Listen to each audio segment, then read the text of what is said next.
Hey, it's your buddy Peace and Harmony with you here today. I want to talk with you today about the female psychopath and some of their traits, including being remorseless and lacking guilt. They completely lack a sense of guilt or shame, healthy shame, when they are really going after somebody. They don't have any remorse. They feel that they have done nothing wrong if they have committed acts of adultery, acts of slander, acts of financial abuse, acts of marital infidelity, acts of treason, fiduciary treason, all the various sundry financial fraudulent activities that can occur. The female psychopath can be extremely vicious and stop at nothing when it comes to them going after what they want. And typically these people can be extremely good looking, have a lot of charisma, basically, light up a room, have very confident sort of arrogance to them, yet a lot of their confidence is just a mask. Their exterior is really just a shell. Underneath, they're extremely empty inside.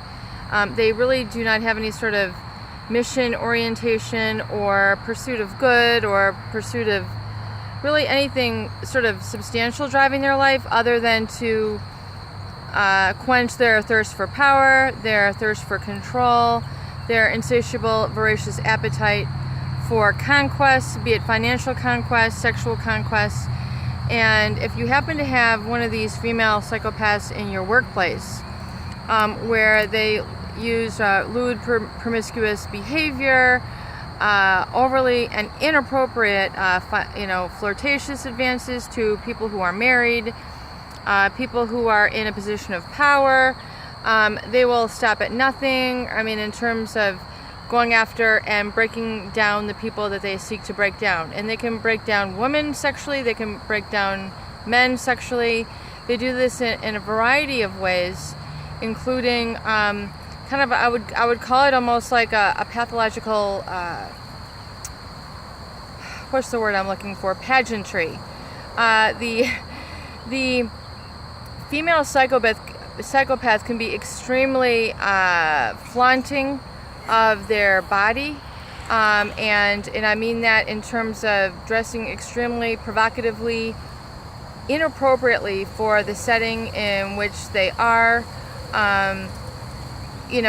Just think Kim Kardashian, basically, prancing around in next to nothingness, but however, this is at the workplace or at a barbecue. And although people want to dress nice, we're talking about a female psychopath who uses this explicitly and torturously to enslave other people's attention to her.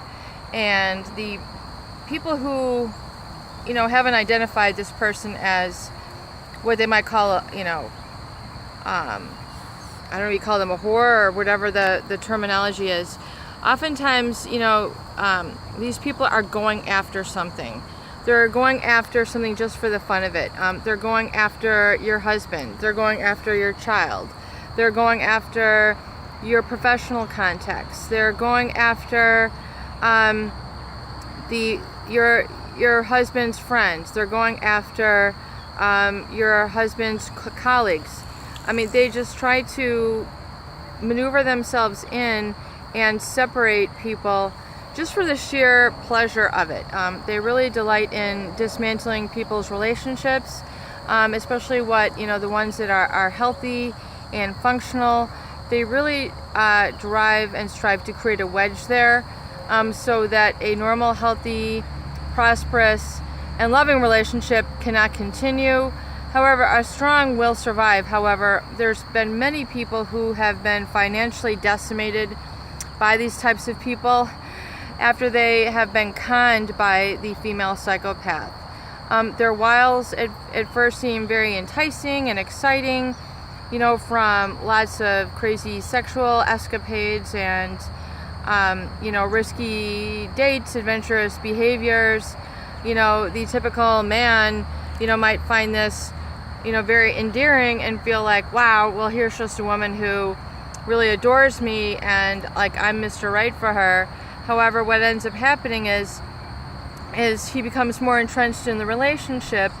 Then she's going after things like, well, put this in my name, put that in my name, and next thing you know, a lot of his lifelong savings are loosened from his grasp, and homes are put into her trust, and next thing you know, she's off and doing something else with somebody else, and they often learn the hard way, and it's very difficult if you've had an entire life savings or property wiped out from the grip of a female psychopath. And it's just very important to understand these are some of the traits that they exhibit, so you can identify them sooner than later, so you're not once again in a victim status. Peace and harmony with you here today. I hope these videos help. Please share and please subscribe for more great tools, videos, discussions, and support.